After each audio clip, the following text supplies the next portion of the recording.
নমস্কাৰ জিটিভি আসামৰ এটা নতুন ভিডিঅ'ৰ মাজলৈ সকলোকে স্বাগতম জনাইছো। আমি এই ভিডিঅ' সিৰিজটোত আগবঢ়াই আছো কিছুমান ইম্পৰ্টেন্ট এমসিকিউ আৰু এই এমসিকিউ বিলাক কিহৰ কাৰণে ইম্পৰ্টেন্ট হ'ব আহিবলগীয়া অসম গভৰ্ণমেণ্টৰ যিকোনো কম্পিটিটিভ এক্সামৰ কাৰণে এইখিনি ইম্পৰ্টেন্ট হ'ব। ভিডিঅ'টোৰ মাজলৈ আগবাঢ়িছো। আজিৰ ভিডিঅ'ত আমি ডিসকাস কৰিম কম্পিউটাৰ এৱাৰনেছ। কম্পিউটাৰ এৱাৰনেছটো জেনেৰেল এৱাৰনেছৰ ভিতৰত আহে। যিকোনো কম্পিটিটিভ এক্সামত জেনেৰেল এৱাৰনেছটো কম্পালসৰি, গতিকে তাৰ ভিতৰতে আহি যাব কম্পিউটাৰ এৱাৰনেছ। কিছুমান পৰীক্ষাত কি হয় কম্পিউটাৰ এৱাৰনেছটো বেলেগকে প্ৰশ্ন হয়, মানে এক্সট্ৰাকে এটা পাৰ্টি আহে কম্পিউটাৰ এৱাৰনেছ। প্ৰথম প্ৰশ্নলৈ আগবাঢ়িছো। How many bits equal 1 byte? Bit byte এইবিলাক হৈছে মেমৰি ইউনিটছ। এতিয়া আমাৰ ফেমিলিয়াৰ কিছুমান মেমৰি ইউনিটছ আছে। MB GB এইবিলাক ক'লে আমি বুজি পাওঁ বা সঘনাই শুনি থাকোঁ। এতিয়া এইবিলাকৰ মাজত কিছুমান ৰিলেশ্যন আছে। 8 বিটছ লগ লাগি হয় 1 বাইট। গতিকে এই প্ৰশ্নটোৰ শুদ্ধ উত্তৰ হ'ব অপশ্যন নম্বৰ চি। এতিয়া অন্য কিছুমান কথা আমি একেলগে শিকি লওঁ। 4 বিট লগ লাগি হয় 1 নিবল। সেইদৰে 1024 বাইট লগ লাগি হয় 1 কিলোবাইট। 1024 কিলোবাইট লগ লাগি হয় 1 মেগাবাইট। আমি MB বুলি জানো। 1024 মেগাবাইট লগ লাগি হয় 1 গিগাবাইট। সেইদৰে 1024 গিগাবাইটৰ পৰা কি হয় 1 টেৰাবাইট। টেৰাবাইটৰ পিছত পেটাবাইট থাকে, জেটাবাইট, ইয়টাবাইট, এক্সাবাইট এনেকুৱা ধৰণৰ কিছুমান মেমৰি ইউনিটছ থাকে। এইবিলাক আপোনালোকে ডিটেইলছ চাই ল'ব। Question number 2. USB is a common interface that enables the communication between devices and a host controller such as a personal computer.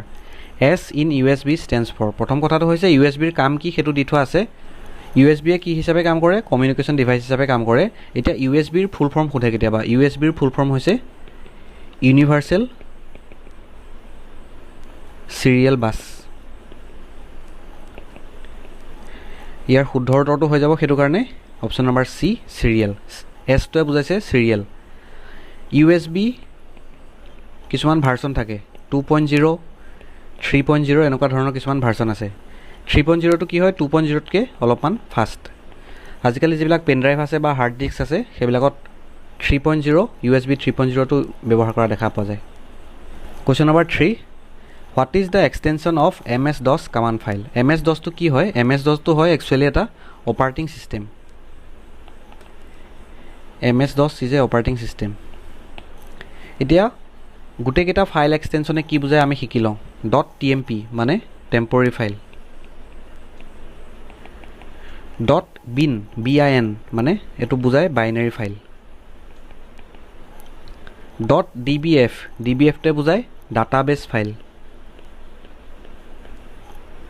Database file. .comটোৱে বুজায় কমাণ্ড ফাইল।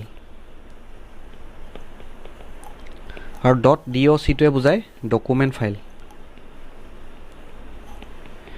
গতিকে এই প্ৰশ্নটোৰ শুদ্ধ উত্তৰটো হৈ যাব .com ফাইল। যিবিলাক MS-DOS কমাণ্ড ফাইল থাকে সেইবিলাকৰ ফাইল এক্সটেনশ্যন নেমটো থাকে .com। Question number 4. WORM worm is a data storage technology that prevents the drive from erasing the data. What is the full form of worm? wormৰ ফুল ফৰ্মটো হৈছে write once read many. wormটো কি হয়? এটা data storage technology. কেইটামান familiar এনেকুৱা technology আছে আপোনালোকে শুনি থাকে। ৰেম, ৰম। যেতিয়া মোবাইল এটা কিনিবলৈ যায়, কম্পিউটাৰ এটা কিনিবলৈ যায়, ৰেম কিমান আপোনালোকে সোধে, ৰম কিমান সোধে আপোনালোকে। কেতিয়াবা আহে ৰেমৰ ফুল ফৰ্মটো আহে। ৰেমৰ ফুল ফৰ্মটো হৈছে ৰেণ্ডম এক্সেছ মেমৰি। বা আমি যদি ৰমৰ ফুল ফৰ্মটো সোধে তেতিয়া আমি ক'ব লাগিব যে ৰিড অনলি মেমৰি। এনেকুৱা ধৰণৰ প্ৰশ্ন অহা দেখা পোৱা যায়। Question number 5. Which one of the following software applications would be the most appropriate for performing numerical and statistical calculation? Spreadsheet. Spreadsheetটো কি হয়? MS Excel. MS Excelৰ ছিটবিলাকক কোৱা হয় স্প্ৰেডশ্বীট বুলি। গতিকে MS Excelত আমি কি কৰোঁ? কেলকুলেশ্যন কৰিবলৈ আমাৰ সুবিধা হয়। নিউমেৰিকেল আৰু ষ্টেটিষ্টিকেল যিবিলাক কেলকুলেশ্যন আছে সেইবিলাক আমি সাধাৰণতে MS Excelত কৰোঁ। গতিকে স্প্ৰেডশ্বীট হৈ যাব এই প্ৰশ্নটোৰ শুদ্ধ উত্তৰ। Question number 6. Dash devices convert human understandable data and programs into a form that the computer can process. Option কেইটা দিছে printing, output, solid state, input, none of this. ইয়াৰ শুদ্ধ উত্তৰটো হৈ যাব অপশ্যন নম্বৰ ডি ইনপুট। এতিয়া input device আৰু output device মানে কি সেইটো আমি জানি লওঁ ইনপুট আৰু আউটপুট ইনপুট ডিভাইচ এইবিলাক যেনে ধৰক মাউস কিবোৰ্ড এইবিলাক হৈছে ইনপুট ডিভাইচ ইনপুট মানে কি যিবিলাক ডিভাইচৰ সহায়ত আমি বস্তু এটা ইনপুট কৰোঁ আমি কিবোৰ্ডত সুইচটা টিপি দিছোঁ মানে আমি ডাটাটো ইনপুট কৰিছোঁ বা মাউস ক্লিক কৰিছোঁ তাৰ মানে আমি এটা কমান্ড ইনপুট কৰিছোঁ সেইকাৰণে এইবিলাক কোৱা হয় ইনপুট ডিভাইচ আৰু আউটপুট ডিভাইচ আমি ডাটাখিনি ভৰাই দিলোঁ এম বুলি আমি এম লেটাৰটো আমি কিবোৰ্ডত টাইপ কৰি দিলোঁ ইনপুট কৰিলোঁ ইনপুট কৰাৰ পিছত কি হ'ল আমাৰ যিটো মনিটৰ আছে মনিটৰটোৱে কি কৰিলে আমাৰ স্ক্ৰীনত শ্ব' কৰিলে এম লেটাৰটো শ্ব' কৰিলে গতিকে মনিটৰটো হৈছে আউটপুট ডিভাইচ ইনপুট ডিভাইচবিলাকৰ একচুৱেলি কাম কি আমি যেতিয়া কিবোৰ্ডত যিকোনো এটা সুইচ টিপি দিওঁ সাপোজ আমি নাম্বাৰ 6 টো টিপিলোঁ এলফাবেট এম টো টিপিলোঁ এলফাবেট এম বা নাম্বাৰ 6 এইবিলাক সকলোবিলাক কি কম্পিউটাৰে বুজি নাপায় কম্পিউটাৰ লেংগুৱেজত এইবিলাক নাই কম্পিউটাৰ লেংগুৱেজত আছে 0 1 এনেকুৱা বাইনাৰী সিস্টেমত কম্পিউটাৰটো চলে গতিকে কম্পিউটাৰে সকলো লেংগুৱেজ বুজি নাপায় আমি যেটো লেংগুৱেজ বুজি পাওঁ কম্পিউটাৰে সেইটো বুজি নাপায় গতিকে কম্পিউটাৰে বুজি পাওকে কি কৰে ইনপুট ডিভাইচবিলাকে এটা কমান্ড পঠিয়ায় কম্পিউটাৰলৈ তাৰ মানে কম্পিউটাৰে প্ৰসেস কৰিব পৰা লেংগুৱেজলৈ কনভাৰ্ট কৰে ইনপুট ডিভাইচবিলাকে সেইটো কাৰণে ইয়াৰ শুদ্ধ উত্তৰটো হৈ যাব input device question number 7 Dash is a set of programs designed to manage the resources of a computer, including starting the computer, managing programs, managing memory, and coordinating tasks between input and output device. এইবিলাক কাম কোনে কৰে coordination, input output device or coordination, memory management, program management এইবিলাক কৰে operating system এ এতিয়া operating system or example বুলি ক'লে আমি কোনবিলাক আমি শুনিয়ে থাকো Windows 8 Windows 10 Windows XP এইবিলাক হৈছে অপাৰেটিং সিস্টেমৰ উদাহৰণ অপাৰেটিং সিস্টেম মানে সিস্টেম সফটওয়্যাৰ তাৰ মানে গোটেই সিস্টেমটোৰে এটো এটা মেইন সফটওয়্যাৰ এই সফটওয়্যাৰটোৰ আন্ডাৰত বাকিখিনি সফটওয়্যাৰ চলে আমি মাইক্ৰসফট ওৱৰ্ডত কাম কৰিছো মাইক্ৰসফট এক্সেলত কাম কৰিছো মাইক্ৰসফট অফিসটো আমি ক'ত ইনষ্টল কৰিম যেটো আমাৰ উইন্ডোজ সফটওয়্যাৰ আছে উইন্ডোজ 8 আছে বা উইন্ডোজ 10 আছে আমি তাতে ইনষ্টল কৰিব পাৰিম গতিকে মেইন যেটো সফটওয়্যাৰ যেটোৱে গোটেই সিস্টেমটো অপাৰেট কৰি থাকে মেনেজ কৰি থাকে সেই বস্তুটো হৈছে সিস্টেম সফটওয়্যাৰ বা আমি ক'ব পাৰো operating system question number 8 which of the following software could assist someone who cannot use their hands for computer input যিসকলে হাত ব্যৱহাৰ কৰিব নোৱাৰে সেই সকলক কোনটো সফটওয়্যাৰে এসিষ্ট কৰে হেতু কৈছে ইয়াৰ শুদ্ধ উত্তৰটো হৈ যাব স্পিচ ৰিকগনিশ্যন তো যিসকল ফিজিক্যালি ডিজেবল আছে ডিফাৰেন্টলি এবল আছে তেওঁলোকৰ কাৰণে আৰু ইয়াত ব্যৱহাৰ কৰা হয় আৰ্টিফিশিয়াল ইন্টেলিজেন্স আপোনালোকে এন্ড্ৰইড মোবাইল যদি ইউজ কৰে তেতিয়া আপোনালোকে এটা টাৰ্ম দেখা পায় ওকে গুগল বুলি কৈলে কি হয় গুগল এসিস্ট্যান্ট বুলি এটা সফটওয়্যাৰ খোল খাই যায় আৰু তেতিয়া আমাক ফাৰ্দাৰ স্টেপস বিলাক দিয়ে গুগল এসিস্ট্যান্টে এটো স্পিচ ৰিকগনিশ্যনৰ সহায়ত হয় তাৰ মানে আমি যিখিনি কথা কওঁ যেটো ভয়েস দিলু সেই ভয়েসটো কি কৰে আৰ্টিফিশিয়াল ইন্টেলিজেন্সৰ দ্বাৰা সেই ভয়েসটো টেক্সটলৈ কনভাৰ্ট কৰি দিয়ে আৰু টেক্সটলৈ কনভাৰ্ট কৰি দিয়াৰ পিছত সেইখিনি আকৌ গুগলে আমাক এটা স্পিচ আকাৰে আমাক শুনায় গতিকে এনেকুৱা ধৰণে যিসকলে চকুৰে নেদেখে বা যিসকলৰ হাত ভৰি নাই তেওঁলোকে এনেকুৱা ধৰণৰ ফেসিলিটি বিলাক ইউজ কৰিব পাৰে স্পিচ ৰিকগনিশ্যন বুলি কয় next question which part of the computer is used for calculating and comparing calculation আৰু কম্পেৰিজন কোনটো ইউনিটে কৰে ALU ইয়াৰ ফুল ফৰ্মটো হৈছে এৰিথমেটিক লজিক ইউনিট এই ইউনিটটো ক'ত থাকে সিপিইউত থাকে পিছৰটো question what is a URL কেতিয়াবা URL ৰ ফুল ফৰ্মটো সোধে URL ৰ ফুল ফৰ্মটো হৈছে ইউনিফৰ্ম ৰিসোৰ্স লোকেটৰ আমি যিবিলাক লিংক বুলি কওঁ লিংকটো দিয়া মানে আমি কি দিওঁ URL টা শেয়াৰ কৰো লিংক শেয়াৰ কৰা মানে আমি URL টা শেয়াৰ কৰা URL টো ওয়েব এড্ৰেছ বুলিও কয় আমি সাধাৰণতে কওঁ এটো লিংক বুলি URL বা ওয়েব এড্ৰেছ এটো একচুয়ালি কি হয় the address of a document or a page on the world wide web তাৰ মানে ইন্টাৰনেটত এটা ওয়েবসাইটৰ এটো এটা স্পেসিফিক পেজ আমাক এটা URL দি দিয়ে URL টোত মাজত যদি আমাৰ এটা ডট বা এটা লেটাৰো মিছ হৈ যায় তেতিয়া হলে সেই পেজটো খুল নাখায় এটো এটা ইউনিক এড্ৰেছ হয় এটা পেজৰ কাৰণে এটা স্পেসিফিক URL থাকিব এটা ইউনিক আইডি থাকে হেতু কাৰণে কোৱা হয় যে uniform resource লোকেটৰ Question number 11 a device for changing the connection on a connector to a different configuration is ইয়াৰ শুদ্ধ উত্তৰটো হৈ যাব option number D an adapter শব্দটোতে মিনিংটো সোমাই আছে এডাপ্টাৰ মানে হৈছে ওৱান that adapts, যিটো এডাপ্ট কৰে। এতিয়া এডাপ্টাৰৰ কাম কি, যিবিলাক ইনকম্পেটিবল ডিভাইচ থাকে সেই ডিভাইচবিলাক কি কৰে, কম্পেটিবল কৰি দিয়ে।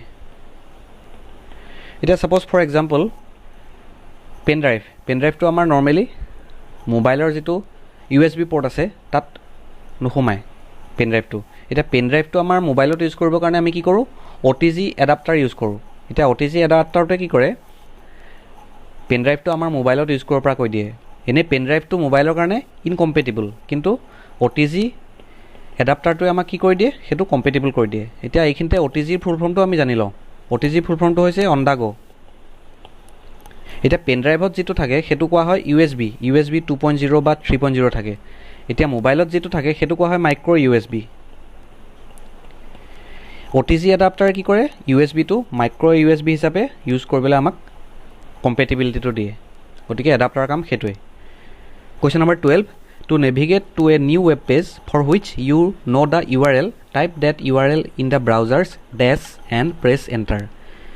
আমি ৱেব এড্ৰেছ বা URL এটা ব্ৰাউজাৰত গুগল ক্ৰম হওক, মজিলা ফায়াৰফক্স হওক, যিকোনো ব্ৰাউজাৰ এটাত আমি যোনডাল বাৰত টাইপ কৰোঁ সেই বাৰডালক কোৱা হয় এড্ৰেছ বাৰ বুলি। Option number A is the correct answer. এতিয়া ব্ৰাউজাৰৰ লগত জড়িত আন কেইটামান কথা আমি জানি থওঁ। ব্ৰাউজাৰৰ এক্সাম্পল যদি আমাক সোধে তেতিয়া আমি ক'ম যে গুগল ক্ৰম, মজিলা ফায়াৰফক্স বা ছাফাৰী ব্ৰাউজাৰ, এনেকুৱা ধৰণৰ বিভিন্ন ব্ৰাউজাৰ আছে। প্ৰশ্নটো এনেকুৱাকৈ আহে, ছাফাৰী ইজ এ ডেছ, কেনেকুৱা ধৰণৰ ছফ্টৱেৰ, এইটো হৈছে এটা ব্ৰাউজাৰ। তেনেকুৱা ধৰণৰ প্ৰশ্ন আহে। নহ'লে এনেকুৱা আহিব পাৰে, ছাপ'জ আহিলে গুগল ক্ৰমটো কি হয়, অপশ্যনকেইটা দিয়া আছে, ছাপ'জ ছিষ্টেম ছফ্টৱেৰ আৰু এপ্লিকেশ্যন ছফ্টৱেৰ, দুটা অপশ্যনেই আছে। গুগল ক্ৰমটো ছিষ্টেম ছফ্টৱেৰ হয় নে এপ্লিকেশ্যন ছফ্টৱেৰ হয় সুধিছে, তেতিয়া গুগল ক্ৰমটো হ'ব এপ্লিকেশ্যন ছফ্টৱেৰ। এপ্লিকেশ্যন ছফ্টৱেৰে এটা স্পেচিফিক টাইপ হৈছে browser. Question number 13, all the deleted files গ' টু। আমি যেতিয়া কম্পিউটাৰৰ এটা ফাইল ডিলিট কৰি দিওঁ সেই ফাইলটো পাৰ্মানেণ্টলি প্ৰথমতে ডিলিট হৈ নাযায়, সেইটো ফাইল যায় ৰিচাইকেল বিনলৈ। আৰু ৰিচাইকেল বিনৰ পৰাও যদি আমি ডিলিট কৰি দিওঁ তেতিয়া সেইটো পাৰ্মানেণ্টলি ডিলিট হৈ যায়। এইখিনিতে আৰু এটা প্ৰশ্ন আহিব পাৰে যে আমি যদি কম্পিউটাৰত থকা মাই কম্পিউটাৰত থকা এটা ফাইল ডাইৰেক্টলি যদি পাৰ্মানেণ্টলি ডিলিট কৰিব লাগে তেতিয়া আমি কি কৰিম, আমি শিফ্ট প্লাছ ডিলিট যদি টিপোঁ, শিফ্ট চুইচটো টিপি যদি আমি ডিলিট চুইচটো টিপোঁ, তাৰপিছত যদি আমি এণ্টাৰ মাৰোঁ বা অ'কে মাৰোঁ, তেতিয়াহ'লে কি হ'ব, সেইটো পাৰ্মানেণ্টলি ডিলিট হৈ যাব, ৰিচাইকেল বিনলৈ নাযায়, ডাইৰেক্টলি পাৰ্মানেণ্ট ডিলিট হৈ যাব। Question number 14, a dash is a unique name that you give to a file of information. ইয়াৰ শুদ্ধ উত্তৰটো হ'ব ফাইল নেম এক্সটেনশ্যন। আমি আগৰ এটা প্ৰশ্নত পাই আহিছিলোঁ যে .com যিটো ফাইল এক্সটেনশ্যন নেম সেইটো কিহৰ কাৰণে দিয়া হয়, MS-DOS ফাইলৰ কাৰণে দিয়া হয়, MS-DOS কামাণ্ড ফাইলৰ কাৰণে দিয়া হয় .com এক্সটেনশ্যন নেমটো। এতিয়া কৈছে যে a dash is a unique name that you give to a file of information. এটা স্পেচিফিক টাইপৰ ফাইলৰ কাৰণে এটা স্পেচিফিক টাইপ আমি ফাইল নেম এক্সটেনশ্যন দিওঁ। এইটো আচলতে কি হয়, এটা ছাফিক্স। ছাপ'জ এটা MS ৱৰ্ডৰ ফাইল আছে, সেই ৱৰ্ডৰ ফাইলটোত ছাফিক্সটো আহিব .docx বা .doc, এনেকুৱা ধৰণে আহে। PDF ফাইল এটাৰ ফাইল নেম এক্সটেনশ্যন থাকে .pdf। ছাপ'জ আমি PDF ফাইল এটাৰ নাম দিছোঁ GTV, তেতিয়া হ'ব gtv.pdf, এনেকুৱা ধৰণে ফাইল নেমটো থাকিব। পিছৰটো প্ৰশ্ন, computers use the dash number system to store data and perform calculations. কম্পিউটাৰে কি কৰে, বাইনেৰী নাম্বাৰ ছিষ্টেমটো ইউজ কৰে। বাইনেৰী মানে 0 আৰু 1, মাত্ৰ দুটা নাম্বাৰেই কম্পিউটাৰে বুজি পায়, কম্পিউটাৰ লেংগুৱেজে। এই দুটা হৈছে 0 আৰু 1। আমি নৰ্মেলি যিটো নাম্বাৰ ছিষ্টেম ইউজ কৰোঁ সেইটো হৈছে ডেচিমেল। ডেচিমেল মানে 10টা নাম্বাৰ থাকে, 1ৰ পৰা 9লৈকে 9টা হ'ল আৰু এটা 0, টোটেল 10টা নাম্বাৰ ছিষ্টেম, সেইটো কাৰণে কোৱা হয় decimal. Question number 16, which of the following is an application software. Application software আমি পঢ়ি আহিছিলোঁ, এটা এপ্লিকেশ্যন ছফ্টৱেৰৰ এটা স্পেচিফিক কামেই থাকে। গতিকে মাইক্ৰ'ছফ্ট এক্সেলৰ কাম কি, আমাক কেলকুলেশ্যন কৰিবলৈ বা কিছুমান ষ্টেটিষ্টিকেল ডাটা এনালাইজ কৰিবলৈ আমাক সুবিধা প্ৰদান কৰে। গতিকে মাইক্ৰ'ছফ্ট এক্সেলটো হৈছে এটা এপ্লিকেশ্যন ছফ্টৱেৰ। আৰু মাইক্ৰ'ছফ্ট এক্সেলটো কোনটো পেকেজৰ ভিতৰত আহে, MS অফিচ বুলি এটা পেকেজ আহে। MS অফিচ, এই পেকেজটোৰ ভিতৰতে MS Word, MS Excel, MS power point গোটেইখিনি সোমাই থাকে। এইটো ফুল এটা পেকেজ আহে। গতিকে মাইক্ৰ'ছফ্ট এক্সেল বা মাইক্ৰ'ছফ্ট অফিচ এইবিলাক হৈছে এপ্লিকেশ্যন ছফ্টৱেৰৰ উদাহৰণ। Question number 17, which of the following function key is use to open a search feature for many programs including Microsoft Windows when at the Windows desktop. Function কি কিছুমান থাকে F1 ৰ পৰা F12 লৈকে থাকে। এই ফাংচন কিবিলাক আমি শৰ্টকাট কি হিচাপে ইউজ কৰিব পাৰোঁ। F3 যেটো ফাংচন কি আছে হেতুৰ কাম হৈছে F3 টো আমি টিপি দিলে সাৰ্চ অপশনটো খোল খায়। সাৰ্চ ফিচাৰটো কোনটো ফাংচন কিৰ কাম হেতু সুধিছে, গতিকে শুদ্ধ উত্তৰটো হ'ব F3। অন্য কেইটামান ফাংচন কিৰো আমি কাম জানি থওঁ। F1 টো সদায় কাম কৰে হেল্প বাটনটো খোল খায়, হেল্প ফিচাৰটো খোল খায় F1 টিপিলে। F5 টো টিপিলে কি হয় ৰিলোড হয় বা ৰিফ্ৰেছ হয়। F7 টো টিপিলে কি হয় যদি MS Wordত আছো F7 টো টিপিলে হয় স্পেলিং চেক কৰে F7 টো টিপিলে। তেনেকে F3 টো টিপিলে কি হয় আমি পঢ়িলৈ F3 টো টিপিলে কি হয় সার্চ ফিচাৰটো খোল খায়। আমি এটা ওয়াৰ্ড ফাইল আছে, ওয়াৰ্ড ফাইলত এটা স্পেসিফিক ওয়াৰ্ড সাৰ্চ কৰিব লাগে, তেতিয়া আমি F3 টো টিপি পেলাই সেই ওয়াৰ্ডটো স্পেসিফিক ওয়াৰ্ডটো টাইপ কৰি দিলে ওলাই যাব। Question number 18. Which of the following shortcut key is used to AutoSum in Microsoft Excel? Microsoft Excel এটো এটা এপ্লিকেশন সফটওয়্যার, তাত কি হয় কিছুমান শর্টকাট কি আমি ইউজ কৰিব পাৰোঁ।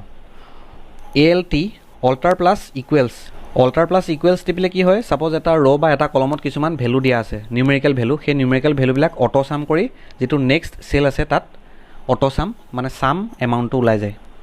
অন্য কিছুমান শর্টকাট কিও ইউজ কৰা হয় Ctrl+N টিপিলে হয় ক্ৰিয়েট নিউ ওয়ার্কবুক বা Ctrl+S টিপিলে হয় save. Question number 19. A dash color underline indicates grammar errors in Microsoft Word document.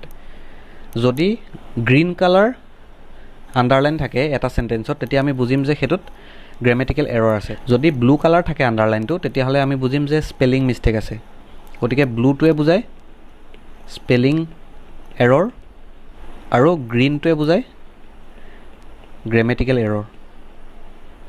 আজিৰ ভিডিওটোৰ শেষৰটো প্ৰশ্ন EPROM is dash. EPROMৰ আমি ফুল ফৰ্মটো জানি লওঁ। ইলেক্ট্ৰিক্যালি erasable programmable read only memory। এটো হৈছে EPROMৰ ফুল ফৰ্ম। এটা EPROMটো কি হয় একে আমি RAM ROM এবিলাক পঢ়ি আহিছিলো। EPROMটো একে ধৰণৰ এটা ডাটা ষ্টৰেজ টেকনলজি আৰু এটো হৈছে এটা নন ভলেটাইল মেমৰি। গতিকে আজিৰ ভিডিওটো ইমানখিনি।